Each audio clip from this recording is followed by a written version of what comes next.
বাজারে উঠতে শুরু করেছে সাতক্ষীরার গোপালভোগ, বোম্বাই, গোলাপ খাস ও বৈশাখী সহ স্থানীয় জাতের আম। চাষিরা বলছেন বৈরী আবহাওয়ায় এই ফলের উৎপাদন গত বছরের চেয়ে অনেক কম। এ জেলা থেকে এবার ৩৫০ মেট্রিক টন আম যাবে ইউরোপের বিভিন্ন বাজারে। আসাদুজ্জামান আসাদের রিপোর্ট।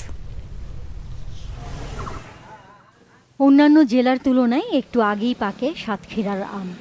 নিরাপদ ও বিষমুক্ত আম বাজারজাত করতে জেলা প্রশাসন ও কৃষি বিভাগের বেঁধে দেয়া সময় অনুযায়ী ৯ মে থেকে গোপালভোগ, বোম্বাই, গোলাপ খাস ও বৈশাখী সহ স্থানীয় জাতের আম পাড়া শুরু হয়েছে।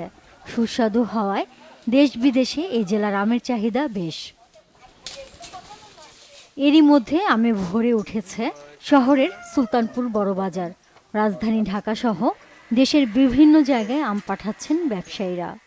অন্য বছরের তুলনায় এবছর আমের উৎপাদন কম, কিন্তু উৎপাদন কম হলেও এবছর আমের কোয়ালিটি সম্পূর্ণ আম হয়েছে। বাংলাদেশের বিভিন্ন জেলা থেকে আমাদের সাতক্ষীরা বড় বাজারে অনেক ব্যাপারী আসছে।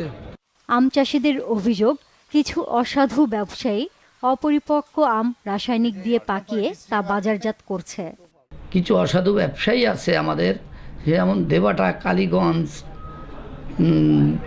কুশলে, মোতলা, আশাশুনি, ছিরুলিয়া, এই অসাধু ব্যবসায়ীর জন্য আমাদের এই সাতক্ষীরার আমটার সুনাম নষ্ট হচ্ছে। প্রতি বছরের মতো এবারও বিদেশে রপ্তানির জন্য গাছে আমের পরিচর্যায় বিশেষ ব্যবস্থা নিয়েছেন চাষিরা।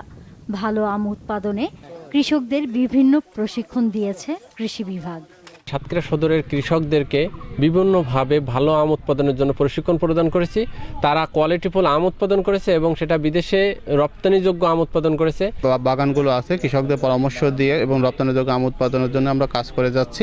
উৎপাদনের মৌসুম থেকে প্রতিকূল থাকলেও ন্যাচারাল সিলেকশন একটি কথা আছে, এটার মাধ্যমে যে আম আছে এইটাই যদি আমার কৃষকগণ ভোক্তা পর্যায়ে বিক্রি করতে পারেন অত্যন্ত লাভবান হবেন। ২২ মে থেকে হিমসাগর, ২৯ মে ল্যাংড়া এবং ১০ জুন থেকে আম্রপালি সংগ্রহ করতে পারবেন চাষিরা।